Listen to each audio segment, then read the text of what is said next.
Vamos lá. Assuma aí. Passou a administração para mim e vamos embora. Vou passar, né? E agora o André saiu aí. Agora eu vou pedir lá. Você vai falando, eu vou pedir pro Gabriel Nicolai passar para você agora.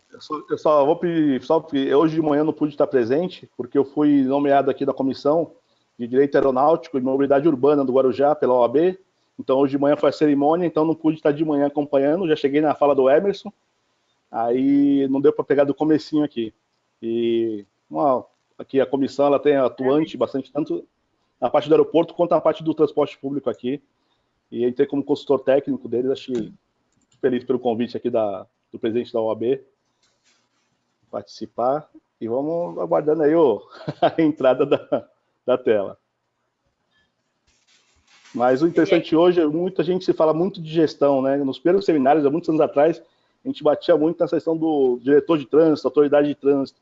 E quando a gente vê que o termo gestão ele ficou mais em evidência porque não ficou só uma coisa técnica, né? Você tem outras questões atreladas, e a gestão vai te trazer tanto a parte de lidar com as pessoas do recurso humano, o recurso financeiro da arrecadação, a forma de você trabalhar com isso e a parte operacional. Então, hoje a gestão ela se torna cada vez mais importante e essa compreensão de quem está à frente aí do cargo, né? Quem for o gestor, nem necessariamente sempre tem esse mesmo termo, esse nome como cargo gestor, mas a autoridade de trânsito, aqui no caso do Guarujá hoje é superintendente em vez de diretor, mas acaba sendo o gestor na realidade dessas questões.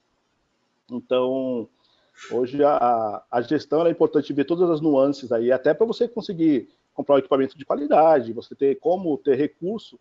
Hoje as secretarias, você começa a ter um pouco mais de autonomia por conta dos fundos aí de transporte, de trânsito. Aqui a gente tem de transporte, tem o de trânsito também.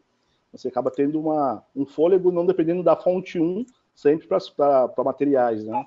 A habilitação está com você, Alexandre. Beleza. Deixa eu ver aqui. Foi. Vou passar aqui a tela. Se tiverem vocês vendo aí a tela azul, vocês me avisam, dão positivo. Tá aparecendo na tela azul? Transporte escolar? Sim, manda bala. Só vou pedir que qualquer coisa, se travar, você me dá um toque no zap, porque a gente já fica preparado para o plano B. Fica tranquilo. Segue aí. Tá, e, como eu falei, a gente tem lidando com isso da parte da gestão, né? Então, como é que tá? Eu vou abordar especificamente um dos nossos casos aqui que deu certo, e isso aqui foi expandido para o transporte de carga, foi expandido para o táxi, motofrete, nós fizemos essa mesma gestão, aplicando esse mesmo conceito, mas o nosso carro inicial foi o transporte escolar. Mas aqui eu estou na verdade, eu me referindo ao transporte escolar privado, não do convênio Brasil Escola, que é o convênio federal com a SEDUC, porque geralmente, justamente, essa é uma questão. Ele é feito com a SEDUC, todo o contrato, com a Secretaria de Educação do município, então nós ficamos com a parte mais de fiscalizar a parte operacional dos veículos, dos condutores, mas a gestão desse contrato fica acabando sendo do secretário de Educação. E aí a gente, como a cidade aqui do Guarujá, aqui no litoral de São Paulo, a gente tem a média de 350 mil habitantes, a gente precisa atender ainda mais uma outra demanda, então, das escolas estaduais, muito particulares, e eles precisam de ter o transporte escolar privado. E aí a gente passa a concessão para que pessoas, ou empresas, microempresa ou pessoa física, ele faça esse serviço de transporte escolar privado. E você fazendo a gestão disso, qual o principal? É garantir a segurança dos alunos, daquelas crianças que estão ali porque eles são cativos, eles não têm escolha. O pai contratou o serviço, claro que não tem esse peso para ele, para a criança, de obrigatoriedade, mas ele está lá porque o pai contratou aquele serviço. Não foi ofertado pelo poder público, foi contratado pelo pai. Ainda que ele tenha uma concessão, ele só pode operar porque o município habilitou ele, mas o pai contratou aquele serviço. Por isso ele também não pede a responsabilidade do que ocorre se ele não contratar um serviço de qualidade. E aqui a gente está sempre em contato diretamente com nós, como prefeitura, o DETRAN, condutores dos permissionários, e os pais, ou responsável pelos alunos. Então a gente sempre está linkando todo mundo, os outros 3 entes aqui, para que a gente possa estar sempre garantindo tanto a segurança operacional, documental, a segurança das crianças, né? E a gente sempre nesse lado. A nossa diretoria aqui, como a parte de transporte público, a gente já tem transporte de carga superdimensionada, passageiros de fretamento, transporte público passageiros, que é a empresa de coletivos, né? Veículos de turismo, porque aqui no Guarujá os veículos de fora da cidade só podem, van, ônibus e micro-ônibus, só entram com autorização, então eles não entram sem autorização, e o táxi, motofrete. E aí, assim, pro táxi, motofrete, e a gente tem esse mesmo serviço similar, que o transporte escolar, ele tem essa mesma nuance, todos eles tiveram um trabalho de gestão, e todos eles hoje se autossuficientes no sentido de arrecadação, mas o transporte escolar é o nosso primeiro trabalho feito, até pela segurança. Tá bom, mas vamos falar, beleza, estou exagerando. Será que não sei como é a cidade de vocês, mas como é que será que é o transporte escolar aí? Será que eu estou exagerando? Vamos lá, pessoal. De repente, se a gente for no Google buscar, porque geralmente quando a gente fala de sinistro, ou antigamente os acidentes, a gente vê muitos dados do acidente, mas ele não linka muito o transporte escolar. Ah, foi o motofrete. Ele vai atender a nuance do acidente que ocorreu. Então a gente vai o quê? Vamos nas matérias. Vamos ver o que se fala aí as mídias em relação. Vamos no Google lá, para saber se é preocupante de fato. Ó, a gente tem uma matéria já de crianças aí que sofreram acidente com transporte escolar, ou clandestino, ou não vistoriado, mas um acidente aqui. E a gente vai mais um aí, buscando no Google, né? Procurando aí mais uma matéria, né? Isso aqui foi uma pesquisa básica no Google, nem tive muito trabalho em pesquisar, não foi nada tão relevante assim, no sentido de ficar buscando conteúdos, né? Você vê que então, os acidentes eles ocorrem, os sinistros estão ocorrendo com os transportes escolar. Dependendo dessa aqui no Amazonas, então as crianças ficaram feridas, chega a ter óbitos, beleza. Então ocorre. Mas a gente brinca, porque aqui geralmente o Guarujá chama-se a Pérola do Atlântico, o apelido aqui da nossa cidade.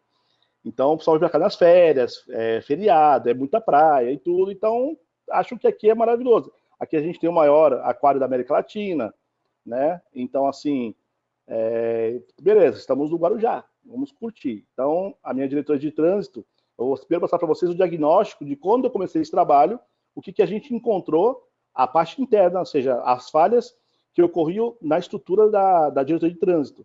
Nós temos 108 permissionários. Atualmente continuam assim os mesmos aí. 80% são inadimplentes. Continuam os mesmos porque é concessão, então só pelo prefeito que mudaria.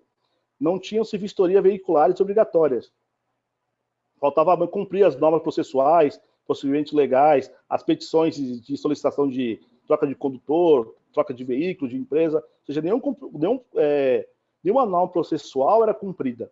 Tinha somente um servidor com a função gratificada, que na verdade ele era braçal, e colocaram ele há anos para cuidar disso tudo sozinho, inclusive fiscalizar, sem controle de veículos e condutores, até porque existem regras, né, para ser condutor de escolar, como não pode ter antecedentes, categoria D, a idade maior de 21, então você começa a ter alguns critérios, até pelo CTB mesmo.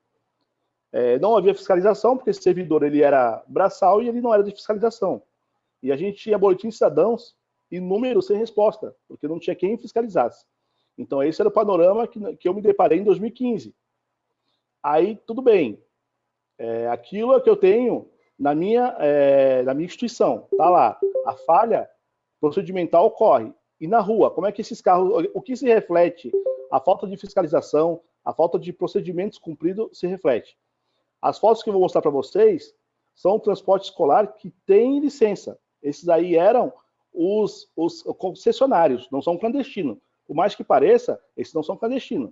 Então você vê a condição da lataria e com criança dentro,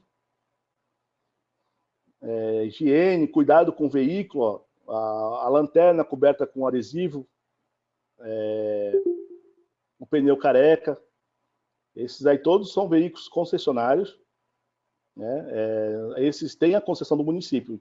Alguns tinham, alguns desistiram depois disso. Todos esses veículos foram para o pátio apreendidos, porque não tinha condição de estar com criança dentro, nesse momento dessas fiscalizações. Aí vocês veem a qualidade, aliás, a falta de qualidade que esses veículos prestavam. Claro que aqui eu não estou generalizando, mas isso aqui estava em torno de 70% da frota que estava rodando. Tinha 30% ainda que estavam ali, ok, o carro direitinho, fazia as vistorias no Detran, inclusive. Então, assim, olha a condição do veículo. E todos com criança, pessoal. A gente pegou eles nas escolas, né? Esses carros, a maioria. Então, você vê que o banco, o cinto de segurança preso, o banco rasgado, Esse pneu aqui é interessante, que o brasileiro é criativo. O que acontece? Ele tinha o furo no assoalho e tinha o step que não estava em uso. Então ele entendeu que o uso do step também poderia ser caber com o assoalho do veículo. Ele cobriu o furo, o rombo que tinha no assoalho, com o step. Mas criança é complicado, você não pode confiar. A criança pula aí e cai, ele está na beira de uma escada de descida, pode cair. Então, quer dizer, o acidente ali era iminente. Nesse tinha o encosto, mas o outro não tinha só o assento. Então, esse lateral do revestimento interno, ele está todo danificado, rasgado. Para a criança pôr um braço ali, se cortar, machucar, é bem fácil, né? Porque criança danada. A escotilha superior, abertura para uma ventilação rápida, ou uma saída em caso de acidente, presa com arame e preso de qualquer forma. Ou seja, se a criança também está sem o cinto de segurança, ela pode ser arremessada em caso de acidente para fora do veículo. O cinto de segurança preso com fita crepe, e 2 amarrados, né? Sem contar o banco, né? Acho que na visão dele ele amarrou e falou, bom, vou dar mais segurança, fita crepe. Então, o que ele colocou aí, só para lembrar para vocês que todos esses veículos foram para o pátio, porque não só o CTB, como a legislação municipal, eles estavam fora totalmente, ainda que fossem concessionários, né? A janela lateral, ela existe uma restrição pelo CONTRAN, que só pode ter uma abertura máxima de 10 centímetros, caso não tenha ar-condicionado no veículo. Então, esse daqui já ultrapassaram totalmente aí os 10 centímetros, ou seja, a criança pode pôr um braço para fora, pôr o tronco, a cabeça. Então, fica ali exposta, né? Mais um veículo aqui que a gente constatou lá em fiscalização. Pneu careca, a gente deu uma olhada a que risco as nossas crianças estavam expostas, né? E aí eu, como fiscal também aqui no Guarujá, porque eu sou fiscal de transporte público, né? Nós ficávamos assustados com a condição dos veículos, porque a gente não esperava a cabine interna do condutor, não tem um tacógrafo, tá um quadrado, então, assim, sem qualquer condição de trabalho na realidade. E esse veículo, inclusive, ele estava fumaçando, ele tinha um galão de água.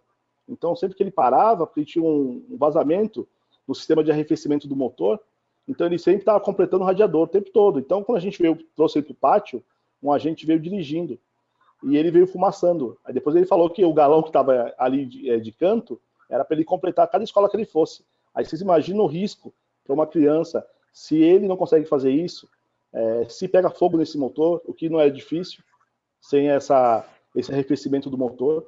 A janela totalmente aberta, ó. Então a criança passa muito fácil ali, né? A condição do banco.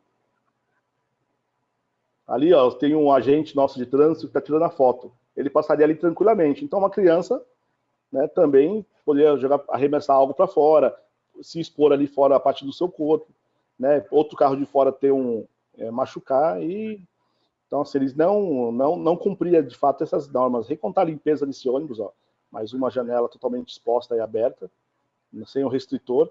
Esse não tinha nem a tampa da escotilha, então se a criancinha pegasse a chuva, tinha que ir guarda-chuva dentro do ônibus. Ele não tinha realmente de fato. Nós questionamos isso. Aí eu vou chegando aí nos mais críticos ainda, ó, sujeira, né, embaixo dos bancos. Vocês veem como chega a irresponsabilidade. Nós estamos olhando de dentro do ônibus para fora. Então nós estaríamos dentro do ônibus. Vocês veem que o que ele usa para travar a porta lá? Uma corrente. Eu vou até mexer na imagem aqui para vocês verem. Ele usa uma corrente para travar essas crianças do ônibus.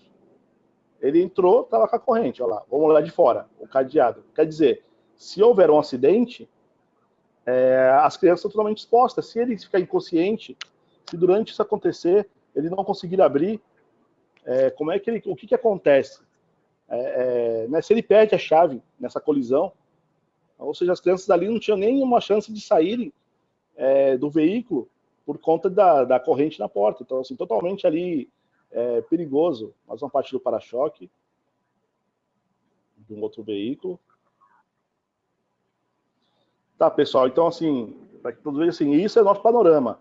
Vi uma disfunção administrativa e uma operacional nas condições do veículo. E o que ocorre? Bom, a gente tem várias questões aqui. Primeiro, corrigir nossa casa. Então, entrou o quê? Como eu, nesse momento, até então, eu era fiscal da Secretaria de Finanças. Aqui no Guarujá, o fiscal ele é municipal. Ele se especializa numa área, ele vai atuar nela. Até então, antes desse período de 2015, eu era da parte de finanças, trabalhei em comércio, a parte de posturas. Então, assim, aí eu vim para o trânsito, né, da sua diretoria, e me especializei. Então, eu tinha essa visão. Falei, bom, minha área é arrecadação, mas também tem uma questão operacional, está dentro da nossa função. Então, vamos ter que começar a corrigir a casa e botar tudo isso em ordem, paralisar tudo e vamos embora. E aí a gente começa. Qual é o nosso ponto inicial? Paramos lá, fazer nosso brainstorming, design 5, vamos montar nossas estratégias do que a gente precisa fazer. E corrigindo dos pontos. Vamos primeiro analisar. Vamos buscar primeiro o quê? Nossa metodologia foi, primeira coisa, seguir alguns passos. A legislação adequada, a nossa era defasada. Quem são nossos condutores? Nós tínhamos 3 cadastros, porque eles não tinham cadastro nenhum de saber de fato quem era quem. A não ser pelo sistema de cadastro comercial, que é o SSIM, nós buscamos lá depois. Mas, assim, o controle cadastral, porque o escolar exige uma outra avaliação de quem está operando aí. Adequação da frota, porque, como nós vimos, os veículos estavam totalmente ali fora da norma, a maioria. Os procedimentos e rotina de fiscalização, porque ninguém fiscalizava. Então, não só esses, como vários também clandestinos tinham, porque não havia fiscalização. Recuperar a evasão de receita. Como eu falei, 80% dos concessionários eram inadimplentes. Então, a gente tinha uma evasão de receita aí. E muitos nunca nem pagaram, desde que adquiriram há 15 anos atrás, 10.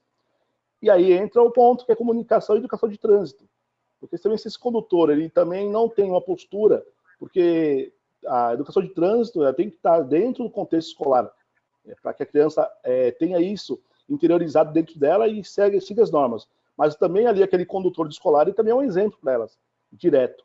Então, a gente tem que trabalhar a comunicação, também a questão de trânsito, no sentido do transporte. Primeira coisa, legislação. A gente foi buscar nosso respaldo legal, porque sem isso a gente não pode fazer. O agente público só faz o que a lei determina. Então, a gente teve que atualizar e se adequar, porque o CTB atualizou e tudo fomos buscar. Então, nosso arcabouço legal do transporte escolar, nós atualizamos, e aí entra, como eu falei, criamos taxas de vistoria, emissão de alvarás, substituição de veículos, transferência permissionária e declarações, assim como ocorre em São Paulo, outros municípios. Então, essas taxas foram criadas, todas as solicitações de transferência, mudança de veículo, são feitas hoje processual. Então, até porque antes eles não faziam dessa forma, iam trocando à vontade. A gente não tem, de 2015 para trás, nenhum histórico processual de nenhum concessionário. E a partir daí, sim. E aí, como eu falei, aplicar o Código Tributário em relação aos inadimplentes. Por quê? O nosso código hoje, nós atualizamos, então, assim, se eles têm, quem tem uma concessão, um alvará que se renova anualmente, se está em débito, ele não pode ser renovado. Então, todos eles lá tiveram que se atualizar, fazer o seu acordo, o seu refis, eles tiveram que quitar o débito para continuar sendo escolar. Então, isso foi aplicado após isso. Eles tiveram que, quem tem débito não renova o alvará. E aí nós fomos buscar o controle de quem são esses permissionários. Mexemos e claro, tudo isso ao mesmo tempo, mexemos na legislação, então a gente precisa agora saber quem são eles. Essa imagem esse layout foi o nosso primeiro programa que nós criamos, na verdade, nós criamos mesmo na nossa sala no setor, eu e mais alguns outros colegas que tinham um conhecimento de informática, criamos esse sistema de banco de dados, hoje é interligado com o nosso sistema de cadastro comercial, que é o SSIM. Então a gente começou a fazer esse cadastro, e por ele a gente faz a impressão do transporte escolar, por ele a gente tem o controle de quem é o permissionário, de quais são os seus prefixos. Esse, no caso, não tem foto, porque a empresa ele é microempresa, mas tem 3 condutores. Se a gente for ali em cada veículo, eu consigo acessar quem é a foto, os documentos dele. Então a gente consegue hoje ter acesso a todas as informações dele de contato, se fez a vistoria. Então tudo isso hoje já é informatizado. Nós fizemos esse banco de dados e doamos à prefeitura, na diretoria de trânsito, para que fosse até vinculado aí ao sistema do SSIM, né, na verdade. Esse sistema não tinha, a prefeitura não tinha nenhum desse parâmetro, né, para fazer, até aquela época, né. Hoje já atualizamos muito ele já, né, na verdade. Então, assim, a gente tem as vistorias de aprovação, a gente pode digitar por prefixo, e a gente sabe qual é o cadastro do condutor. Essa aqui é a imagem do alvará, que ele tem que ter no veículo, e assim a gente faz a impressão pelo próprio sistema. Se está tudo ok, em vistoria, ele libera a função imprimir o alvará para ele, e vai com foto. Posso buscar pelo prefixo, pela placa, e aí saber se tem alguma ocorrência, se houve um problema, qual é o veículo que está usando. A gente consegue fazer todas essas buscas, até para a gente poder ter uma agilidade rápida em fiscalização. quais são as ocorrências que possa ter ocorrido com ele ao longo desse ano. A gente vai buscando, então, ou seja, a gente consegue fazer esse histórico. Então, a gente já linkou isso. Bom, agora a gente trouxe todos eles, recadastramos e eles estão no sistema. Então, a gente sabe quem é cada um dos condutores. E agora a gente precisa adequar a frota. 108 permissionários, em média, 245 veículos lá, a gente tinha. Então, foram trazidos, a gente pegar a legislação tanto do CONTRAN, o CTB e a legislação municipal, quais são as normas que o veículo tinha que cumprir. E aí, sim, começaram a ser as vistorias também no DITRAN, porque eles têm que fazer a vistoria obrigatória semestral. Isso no DETRAN. E no município também. Não tem municípios que existe o convênio. Ele pode fazer no município ou no estado, e um suplanta o outro e fica tranquilo. Aqui no Guarujá não há esse convênio ainda. Então ele tem que fazer duas vistorias semestrais em cada órgão. Você faz uma no DETRAN, se ele for aprovado, vem para o município e faz outra. Então em janeiro ele faz 2 vistorias. Em julho, ele retorna para o DETRAN, faz a segunda vistoria, e depois ele vem com a gente, novamente, e ele sai com o selo do segundo semestre. Então, assim, as vistorias começaram também a ser feitas na diretoria de trânsito, itens de segurança, higiene, qualidade, tudo que for apontado, sinalização do veículo, começaram a ser feitas nossas vistorias lá. E aí, assim, em janeiro, quando ele faz a vistoria e é aprovado, ele fica com o selo azul do ano corrente, que não atualizei na imagem ainda. E aí, sim, então, nesse momento que ele retira o selo azul, ele já foi avaliado no DETRAN e no município. E aí, em julho, ele passa novamente no DETRAN, ele pega um cartão de avaliação dele aprovado, retorna com a gente na prefeitura, na diretoria de trânsito, ele recebe o selo vermelho do ano corrente, aí, no caso, esse ano vai ser 2022. Então, cada semestre que ele for aprovado, nas duas vistorias semestrais, ele recebe o selo. E para a gente fica mais fácil de ser identificado aí com a vistoria. E isso para a gente aqui, quando eu comecei os seminários, eu sempre falei que nós tínhamos um projeto do QR Code de ser implantado, que é mais uma forma de identificação. O que acontece? O código QR, ele hoje já opera aqui nos nossos veículos de transporte escolar, cada um deles tem um código desse no veículo, tanto no alvará quanto um adesivo no carro. Então, assim, tanto para fiscalização, se a gente tiver uma operação, eu coloco lá o celular, eu consigo ter todos os dados, aqueles mesmos dados que a gente viu lá do alvará dele, que estava naquele sistema. Mas, por exemplo, um pai que quer contratar um serviço legalizado, ele vai lá no carro, ele coloca o celular dele, faz a leitura do código QR e ele consegue ter acesso ao alvará, saber se foi vistoriado, se ele está em dia aquele ano. Então, assim, aqui pelo menos, um pai, se for contratar um serviço de transporte escolar, ele só faz se for irregular, se ele quiser. Porque, assim, ele tem tanto o alvará para se identificar físico, ele tem o selo de vistoria e ele tem um código QR. Então, ele pode pôr o celular dele e vai saber, pelo link da prefeitura do nosso sistema aqui, se aquele veículo foi vistoriado, quem é o condutor, isso é muito importante. Se aquele condutor na foto confere com um dos condutores que ele tem habilitado, ele vai ter que conferir se aquilo confere, né? Então, assim, todas as informações pertinentes para eles contratar aquele serviço vai estar disponível para eles agora pelo celular, inclusive. Isso já opera. Nosso próximo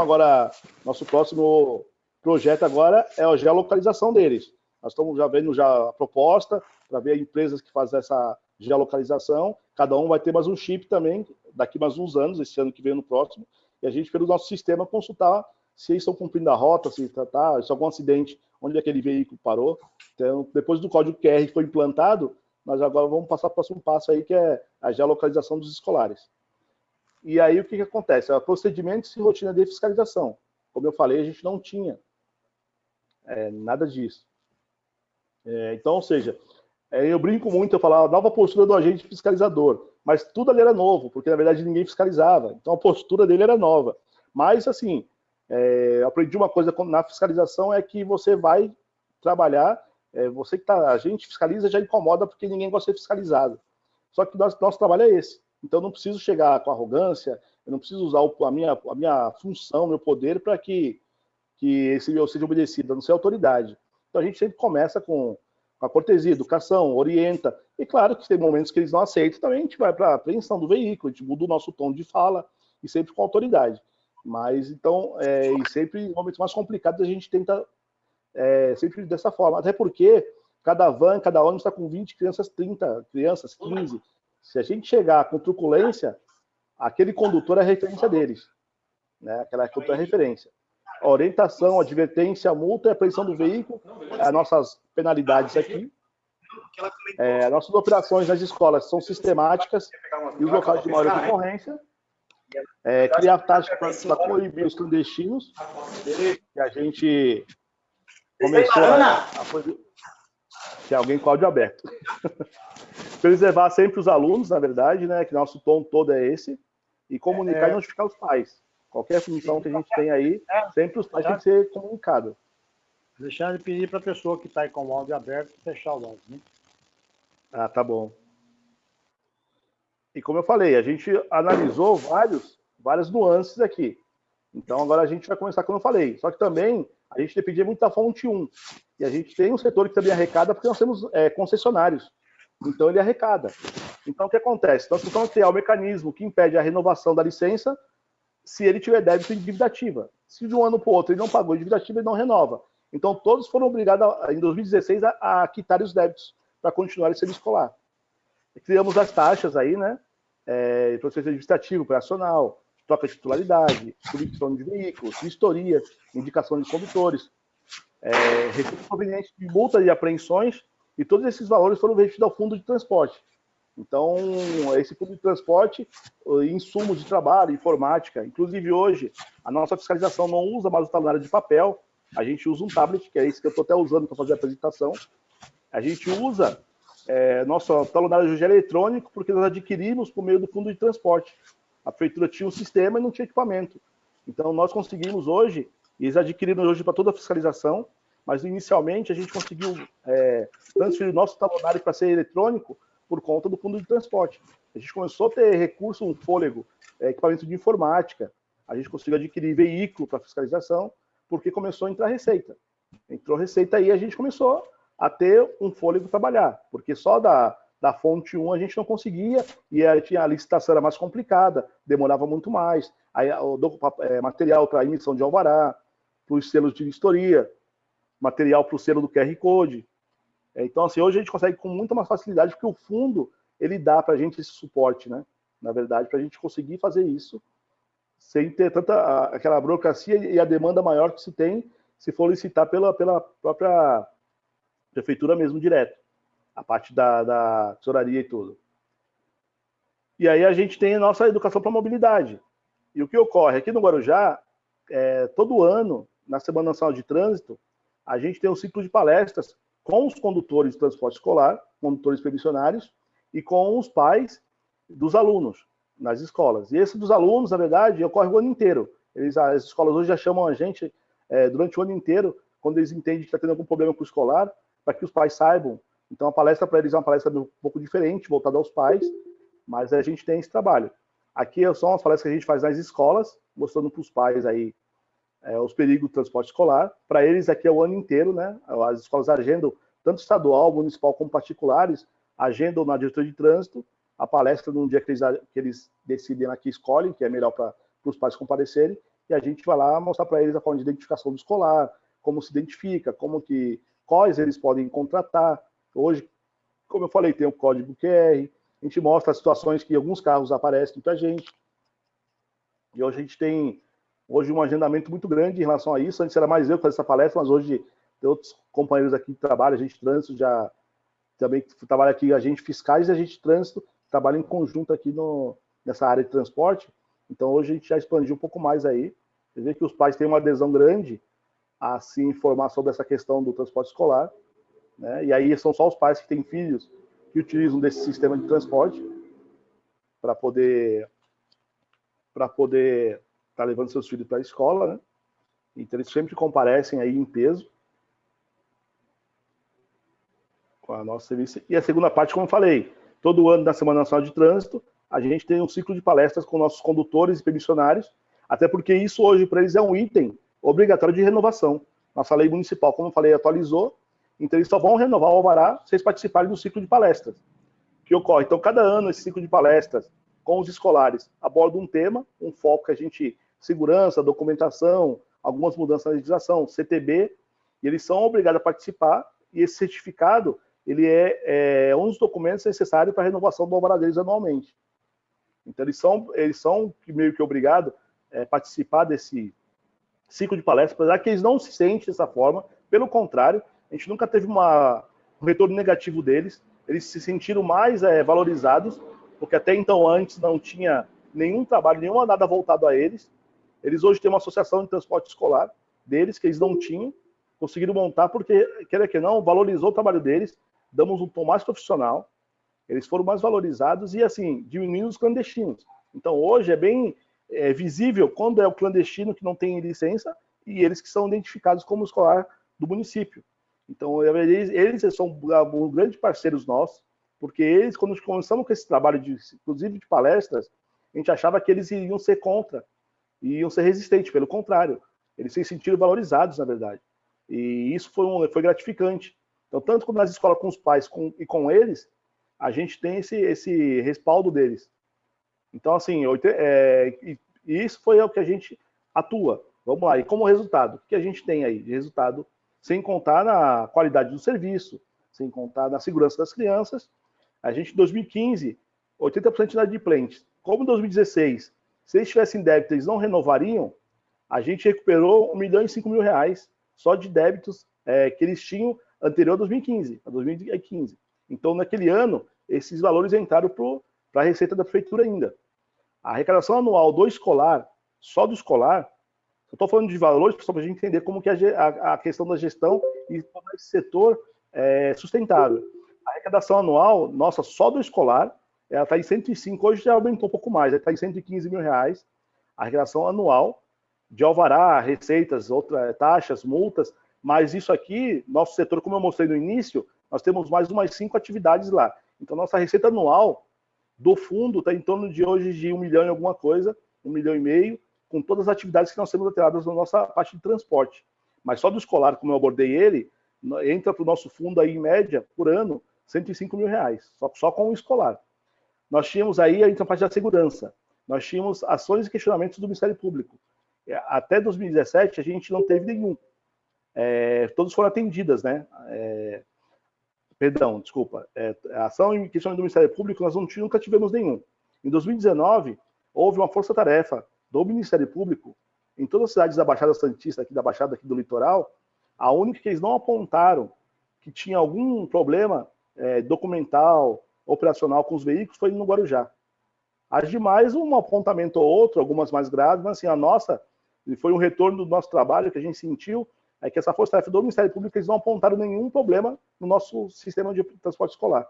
A não ser os clandestinos, como eu falei. Esses é apreensão direta, não tem muita coisa. Mas aqueles que são legalizados, não foi nenhum apontamento. Eles foram nas escolas, promotoria pública, polícia civil, fizeram todo esse levantamento e não apontaram nada. E mandaram para a gente esse relatório gratificante para a gente saber disso. Em 2015 a 2016, a gente tinha 158 boletins cidadãos, que é a reclamação que faz pela ouvidoria municipal. E fomos atendendo e resolvendo esses problemas, até porque então antes ninguém fazia. Em 2019, tínhamos somente 2 boletins cidadãos em relação ao transporte escolar. E de 2020, claro, então a pandemia e tudo, até hoje, ainda não tivemos mais nenhum. Mas a pandemia deu uma parada, claro, todo mundo parou, a escola principalmente, e agora meio que estão retomando, né, de novo o trabalho, mas assim, aqueles que eram concessionários se manteram, não estavam trabalhando, né, diariamente, mas a parte deles de vistoria, a parte de renovação de trabalho, estavam mantendo lá e continuaram atendendo esse padrão. Então, assim, até esse momento hoje, nós não temos mais nenhum boletim de cidadão. Então, assim, fazer o quê? Aquele que é disfuncional, ele tornou sustentável. Então, quando a gente fala muito de prefeitura, de gestão, a gente fala muito de recurso. Isso é possível se conseguir em vários setores. Fizemos isso com o táxi, fizemos isso com o transporte de carga, fizemos isso com o motofrete. Todas essas áreas de transporte hoje são sustentáveis, em sentido de recursos principais. A gente consegue ter do fundo de transporte esse respaldo para que a gente qualifique melhor nosso trabalho e atenda melhor aí aos clientes, à população, em relação a ter um transporte de qualidade para as crianças aí, no caso do transporte de fretamento das pessoas. Então, assim, a gente tornou aquilo que dava prejuízo, na realidade, para a prefeitura, a gente tornou ele, não vou dizer rentável, mas sustentável. Ele se paga, vamos dizer assim. Mas que na gestão pública... Um adendo a isso aí que você está falando, por que eu cito esse exemplo que você fala do exemplo prático teu aí. Você transformou um setor que hoje entra uma receita para o município. Sim. Né? E com essa receita para o município, né, a questão que você está acabando de falar, você conseguiu que com essa receita, né, você conseguisse se estruturar. Como hoje você fala, não é mais horário, é o laptop que você faz as multas já pelo laptop, já imprime, sai tudo impresso, é o tablet, né? Você conseguiu com isso fazer com que a estrutura funcional sua se qualificasse para poder atender melhor a população e com isso o grande chavão disso é que se transformou um setor do município que em receita. Sim, assim, na verdade aqui, Aldo, entra tanto receita para a fonte 1 da prefeitura, quanto entra para o fundo. E esses dois lados é que para o prefeito, ele olhou com outros olhos, olha, é interessante, claro, que também entra para o fundo, mas entra na receita. Porque como estou falando de concessionário, a concessão dele, o que ele recolhe, ele entra no fundo, entra na fonte da prefeitura. Só que ainda assim a gente tornou também ele com arrecadação também para o fundo aí. E para você ter uma ideia, o fundo a gente consegue mesmo hoje qualificar os nossos agentes. Tem agentes hoje que fazem especialização na área de trânsito e transporte, a gente paga com fundo. Então, até a própria especialização dos nossos agentes, hoje a gente consegue fazer com fundo. Tanto investir material, como falamos do tablet hoje, que é o nosso talão na área eletrônico, quanto informática interna, sistemas, e formação dos nossos agentes. A gente consegue hoje investir nele. Isso é importante para que os municípios que estão participando do seminário escute, ouça, né, que existe sim uma gestão séria que você fazendo, você transforma isso em benefício, em recurso, em dinheiro para o município, melhora a arrecadação, com isso melhora a eficiência do trabalho de vocês perante ao munícipe.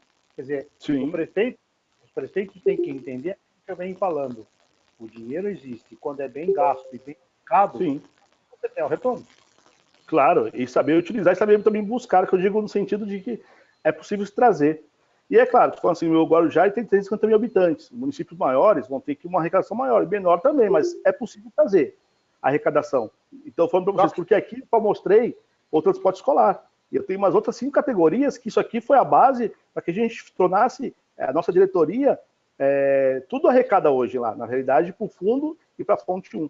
Então, a gente usou esse mesmo princípio para que se tornasse aquilo que era tudo disfuncional e hoje em benefício para a prefeitura e para o próprio agente, para a população. Acho que o principal hoje, no caso do escolar, é a segurança, é o benefício à população que contrata esse serviço, fica tranquilo do pai confiar e deixar seu filho com o transportador escolar, saber que ele vai levar seu filho com segurança e vai retornar em segurança para casa. Isso aí. E assim, hoje, que eu estou só uma mensagem final, né, que os nossos desafios hoje ao transporte público, ele tem que ter uma cooperação mútua com todos os envolvidos. Nós, como poder público, temos que proporcionar condições adequadas para a prestação de um serviço sustentável e de qualidade. Então, o que eu quis dizer é isso, assim, todo esse trabalho, ele tornou o serviço com a qualidade ótima para a população e sustentável em termos de receita, de arrecadação. Tornar essa arrecadação um fator que a qualidade seja sempre aprimorada. E, por sua vez, nossos concessionários, dentro das condições favoráveis que nós demos para eles, prestam serviço. Porque nós qualificamos também os condutores com as palestras, com os cursos. Além dos veículos eles ser vistos itens, né? Então, ou seja, no contrato eles têm que atender. E aí, no centro de tudo isso está o cliente, né? As crianças, né? O pai do aluno, o pai que está ali, que também é um munícipe, né? Está prestando com qualidade, né? Oi? Está prestando serviço com qualidade. Sim, sim. E a nossa estratégia tem como objetivo atender, na verdade, e fortalecer essa relação com a comunidade. Porque, na realidade, o que a gente faz é fortalecer isso. Eles confiam naquilo que a gente fala que é aceitável. Olha, temos o transporte escolar? Temos. E ele, como que é confiável, é porque a parte que cabe à fiscalização, ao poder público, ele é atendido, ele é fiscalizado. Porque aqui não tem muita conversa. Quando é clandestino, é oi, bom dia e pátio. Eles sabem disso. Então, clandestino, ele meio que, não digo que sumiu, mas 90% já foi embora. Porque não tem muita conversa com eles. Então, quem está legalizado, eles também sentem também que isso é melhor para eles. Porque quando eles cobram, dá um exemplo aqui, Só um exemplo aqui, pessoal, nem sei se é isso. R$ 100 por criança para a escola, o clandestino cobra 70, 60, porque para ele não tem um custo de alvará, ele não faz a vistoria, para ele é indiferente. Mas para aquele que se qualifica, aquele que passa pelas vistorias na prefeitura, tem que fazer os cursos de qualificação, ele fala, não, realmente eu faço tudo isso, mas a prefeitura me dá um retorno. Ela deixa meu trabalho qualificado, porque o pai confia em mim. E assim, e esse período foi do momento, esse período que nós trabalhamos foi um momento de mudança, quebra de paradigmas, reavaliamos conceitos, abordagem de planejamento e gestão do transporte.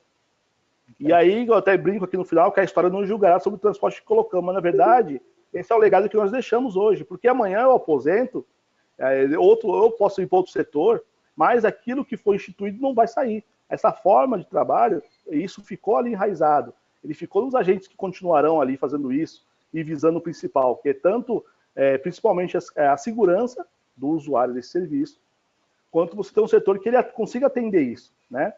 E assim, pessoal, é com essa mentalidade, responsabilidade, parceria, transparência, que buscamos aí os meios para o transporte escolar saísse daquela crise que se encontrava lá. E hoje, que eu posso dizer que nós temos um serviço de transporte escolar de qualidade para o cliente, para a população, e um serviço de sustentável para a prefeitura, que a gente consegue ter um fôlego, consegue ter um respaldo de melhorar nosso agente, melhorar equipamento. Nós conseguimos trabalhar com toda essa manobra, todo esse trabalho, com todo esse conjunto de situações aí, que só favoreceu e engrandeceu aí a qualidade dos nossos serviços. Meu parceiro, meu irmão, eu agradeço de coração. Você vai preparando aí um peixinho, porque eu estou combinando com o Wilson